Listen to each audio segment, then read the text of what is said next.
السلام عليكم ورحمة الله وبركاته. ازيكم عاملين ايه؟ اللي مهتم بالجديد والمفيد فعلا من التطبيقات اشترك في القناة وفعل زر الجرس عشان يوصلك كل ما هو جديد ومفيد فعلا من التطبيقات في القناة. عندي اقدر افك التطبيقات الحديثة اللي بتسهل عليك حياتك اليومية والتطبيقات الفيك وكمان التطبيقات الهاكر. النهاردة ان شاء الله مع شرح تطبيق جديد هو اسمه كاش باك ليتي شوبس. التطبيق ده مساحته 23 ميجا، محمله اكتر من 10 مليون شخص. التطبيق ده تطبيق خاص بشراء المنتجات عبر متاجر معينة زي علي اكسبريس، زي اي هيرب، زي ايتس، زي ويك داي، زي بانج جود، زي نايكي.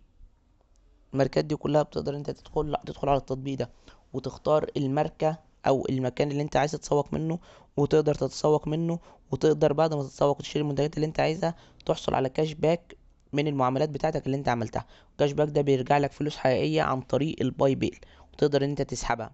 مش بيرجع لك مثلا خصومات او يرجع لك تخفيضات على حاجات تانية، لا، هو بيرجع لك فلوس بالفعل اوريدي، وتقدر ان انت تسحبها على الحساب بتاعك بتاع الباي بيل. ده الغرض من التطبيق. وفايدة التطبيق ان انت تقدر تحصل على فلوس حقيقية في كل معاملات بتقدر تشتري بيها، تقدر تحصل على مكافآت او فلوس.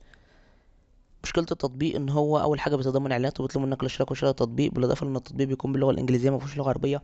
بالاضافة ان بعض الناس بتشتكي من ان الكاش باك بيكون هم قايلين على التطبيق ان هو بيوصل ل50%. بس لما بيخشوا على علي اكسبريس ويحاولوا ان هم يتسوقوا بيقول لهم الكاش باك 5%، ولما يتسوقوا ويشتروا بالفعل بيلاقوا الكاش باك راجع لهم 1%.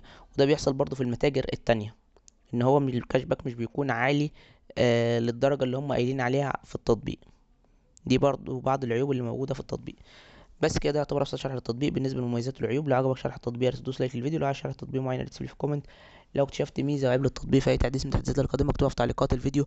بمناسبه لو اكتشفت ميزه وعيب اكتبها في تعليقات الفيديو، فده دايما تنويه بالنوع عليه في اخر كل فيديو، علشان لو اي حد شاهد الفيديو حمل التطبيق بعد نزوله بفتره طويله، 10 شهور، سنه، اكتر من سنه، ولا حاجه مختلفه يكتبها في التعليقات. واحنا دايما بنثبت التعليقات سواء الايجابيه او السلبيه.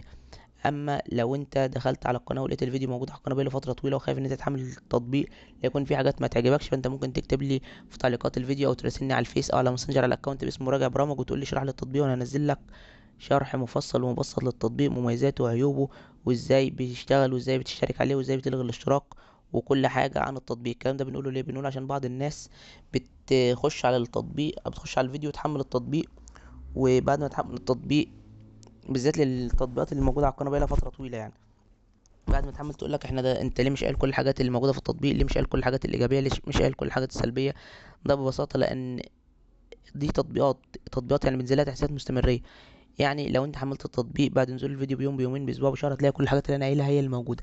اما اكتر من كده فاكيد خلال الفتره دي بينزل التطبيق تحديثات بتغير من شكل التطبيق، بتغير من كل مميزات، من كل العيوب، من كل حاجات في التطبيق.